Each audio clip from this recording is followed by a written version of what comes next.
So বন্ধুরা কেমন আছেন? আশা করি ভালো আছো। আশা করি সবাই ভালো। চলে এলাম বকখালি। আপনারা দেখতে পাচ্ছেন তামিমদার সামনে যাচ্ছে। আপনারা শুনেছেন শাহরুখদার শরীরটা প্রচণ্ড খারাপ ছিল। শাহরুখদার শরীরটা একটু ঠিক হলো। শাহরুখদা আসতে চাইছিল না, জোর করে নিয়ে এলাম আমি। তামিমদা জোর করে নিয়ে এলাম আমি। ফ্রি মোশন বাই রাজ ও পিছনে আছে শামিমদা। বন্ধুরা দেখতে পাচ্ছেন আমাদের শাহরুখদা এই যাচ্ছে।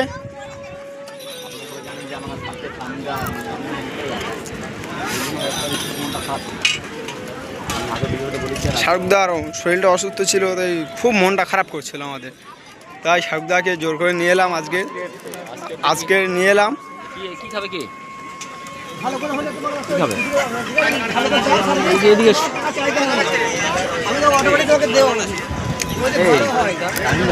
তো হচ্ছেন এই শাহরুখদা ও ওই তামিমদা যাচ্ছে। একটু বলো, একটু আমার ঘুরতে যাবে, ভালো লাগবে। একটু বলো, ভালো করে বলো। বলো না, যাও নি, আমার খুব আমার মন খারাপ করছে। তুমি নিয়ে আসলে আমার কিছু করার নেই। তুমি নিয়ে আসবে কি বলো? রানিমা কি করবে? রানিমা আমার কাছে নিয়ে আসবে না, তুমি কালকে চলে আসবে। কারণ তুমি যেরকম আমরা ফোন করেছিলে যে শাহরুখ আমি রানিমাকে নিয়ে আসতে চাই। যেমন আমাকে ভালোবাসা দিচ্ছে সত্যি, মানে সবাই জানে মানে এত ভালোবাসে রানিমাকে করতে পারি। মানে শাহরুখ ভাইয়ের মার কথা হচ্ছে সত্যি প্রচণ্ড ভালোবাসি। যাই হোক দেখছি হয়তো শাহরুখ ভাইয়ের কাছে হয়তো দিয়ে দেবো। আমার মা প্রচণ্ড ভালোবাসে ফেলেছে, তো ওখানে দিয়ে দেবো, ওইখানে থাকবে এখন। তো বন্ধুরা শুনতে পাচ্ছেন এখন, বন্ধুরা শুনতে পাচ্ছেন আপনারা, তামিমদা আজ বলছে রানিমাকে শাহরুখদার কাছে দিয়ে দেবে। আমি সত্যি আজকের এত খুশি হলাম যে আজকে সত্যি এরকম বলবে, তামিমদা আজকে এরকম বলবে আমি নিজে ভাবতে পারি। রানিমা আর তামিমকে আনতে পারলাম না এখানে, ওরা ছোটো আছে আর বাড়িতে থাক। তো আমরা সকলে এলাম, এই এসেছি ফের রাতটা আমরা চলে যাবো এখান থেকে। যত রাত আমরা চলে যাবো, ওইখানে খেলনা বা খাবার টাবার কিনে নিয়ে চলে যাবো, সেটা হয়তো দেখাবো আপনাদেরকে অবশ্যই। তার সঙ্গে থাকবেন, যেভাবে ভালোবাসা দিচ্ছেন সত্যি আপনাদের বলার নেই। আপনাদের পরিবার ভাবি সব কথা শেয়ার করি, সব কথা বলি, তো সব কথাটাই বলছি আপনাদেরকে। যাই হোক এসেছি ঘুরে এখান থেকে চলে যাবো আমরা, কারণ সোনামা রানিমাকে আনিনি, বাড়িতে রেখেছি। যাই এখানে থাকাও সম্ভব নয়, এখান থেকে বাড়িতে যাবো। কেমন আছে তারা, তাদেরকে আবার রাখবো আপনাদের। তুমি কি এটা কি সত্যি বলছো? মানে রানিমাকে আমার কাছে দিয়ে দেবে? রানিমাকে শাহরুখদার কাছে দিয়ে দেবে? আমার যেন বিষয় হচ্ছে না, সেটা ঘরে গিয়ে ডিসকাস করছি আর আলোচনা করবো ঘরে গিয়ে, সেটা অডিয়েন্সদেরকে জানাবো। কিন্তু অনেক অডিয়েন্স চায় যে শাহরুখদার কাছে থাক, অনেক অডিয়েন্স এসএমএস দেয়। শাহরুখ ভাইয়ের মা প্রচণ্ড কিন্তু রানিমাকে ভালোবাসে, এর মধ্যে যেটা দেখছি প্রচণ্ড ভালোবেসে ফেলেছে। আর মেয়ের মতন স্নেহ আদর দিয়ে মোটামুটি মানুষ করছে, আমি দেখলাম যেটা। কারণ উনি তো একদিন নিয়ে রেখেছিল বর্তমান, যেমন আমি সোনামাকে একবার এনে আমাদের বাড়িতে রেখেছিলাম, ওরকম রানিমাকে নিয়ে এরকম শাহরুখ ভাই ওখানে গিয়ে একদিন রেখেছে। তো সত্যি ওনারা প্রচণ্ড ভালোবাসে বা স্নেহ করে, ওকে খুব আদর যত্ন দেয়। হ্যাঁ, তো আমার একার দ্বারাই দুটো বাচ্চাকে মানুষ করা সম্ভব নয়, তাই হয়তো শাহরুখ ভাইয়ের ওখানে ওই বাচ্চাটাকে মানুষ হবে বা মানুষ করবে। শাহরুখ ভাই করতে পারবে তো ঠিক নাকি? একদম দিদিবা তুমি পালন করতে পারবে তো? একদম তুমি দিদিবা বলো, আমি কি করি অন্তত তুমি একটু দেখে নেবে।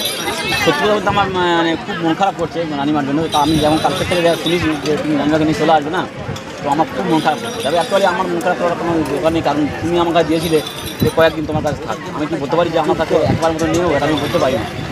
তো যদিবা তোমরা সবাই, তুমি কেন সমস্ত অডিয়েন্সরা যদিবা চায় যে না শাহরুখ ভাইয়ের কাছে থাক। আর সব থেকে বড় জিনিস হচ্ছে আর তামিম ভাই, কারণ যেহেতু তামিম ভাই আমাদের কিছু আমরা টিফিন করি এখানে, বকবক হবে না তো বন্ধুরা সব কিছু আরও কিছু বৃত্তান্ত গিয়ে সব কথা জানাবো। আমরা সকালে এসে আমরা রুমে যাই, রুমে গিয়ে আপনাদের বন্ধুরা তামিমদা বলছে যে শাহরুখদাকে দিয়ে দেবে রানিমাকে। আপনারা শুনলেন তামিমদার কথা। আরও কিছু বৃত্তান্ত আপনাদেরকে জানাবো। আচ্ছা, আর কিছু কথা বলবো, ঠিক আছে? তারপর আমরা বাড়িতে যাবো। তো আপনারা সঙ্গে থাকবেন আশা করছি। চলো, আমরা চাই শাহরুখদার কাছে রানিমাকে দিয়ে দিই। তামিমদা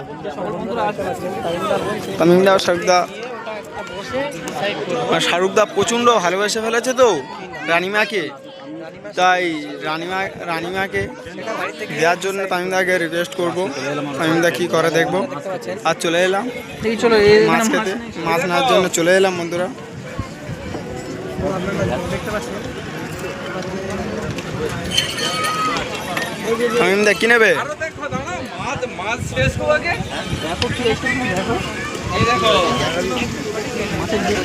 চলে এসেছি। মাছের ডিম খাবে? হ্যাঁ, মাছের কি মাছের ডিম? কি মাছের ডিম? কই মাছের ডিমে কি শ হিসেবে না কি কেমন কি প্লেট? এই প্লেটটা কত? এই প্লেটটা পুরো কত? দেখছো কত?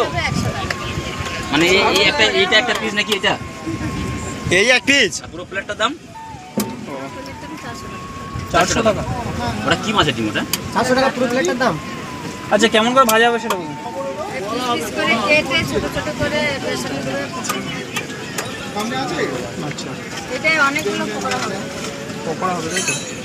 পেঁয়াজ দেওয়া যাবে না? আচ্ছা পেঁয়াজ দিয়ে একটা করে দিন। এই খাবে তো সকলে? ওই চল ভাই না দেখি কিরকম খাবে তো? টেস্ট দেখলাম দেখি। ঠিক আছে ডিম দিয়ে একটু একটা পকোড়া করে দিন। আর কি খাড়ুয়া? এই যে খাড়ুয়া, খাড়ুয়া মেশিন পিস কত? এটা 20 টাকা। আর ওপারেরটা ওটা 10 টাকা করে নাকি? হ্যাঁ ওটা কত করে পিস? এটা এই মাছটা খাবে? খাড়ুয়া মাছ কোনটা?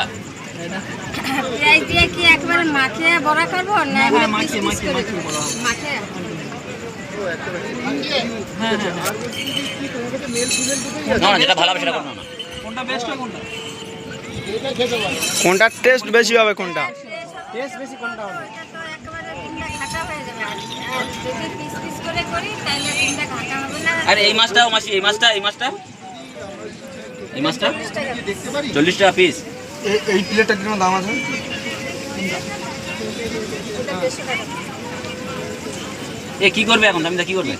কি প্রাইস আছে? কোনটা নেবে? কোনটা নেবে বলো তো? মানে কত দাম কত? চিংড়ি কত? আচ্ছা আমরা তো ডিম খাচ্ছি, চিংড়ি খাওয়ার কাঁকড়া খাওয়ার সময়, তাই না? কাঁকড়া খাবে? কাঁকড়া কি আছে? কি কাঁকড়া আছে? কি কাঁকড়া? এই কাঁকড়া দেখো। দেখি কি কাঁকড়া আছে বন্ধুরা। সুন্দরী কাঁকড়া নেই? আচ্ছা আচ্ছা আচ্ছা ঠিক আছে, ওটা করুন তারপর দেখছি। তো বন্ধুরা আমাদের যার কথা ছিল আপনারা হয়তো শাহরুখের মুখ থেকে শুনেছেন, মৌসুমী আইল্যান্ড যার কথা ছিল, আজ প্রচণ্ড বৃষ্টির কারণে মৌসুমী আইল্যান্ড বকখালি আর একটু দূরে তো তাই যেতে পারলাম না।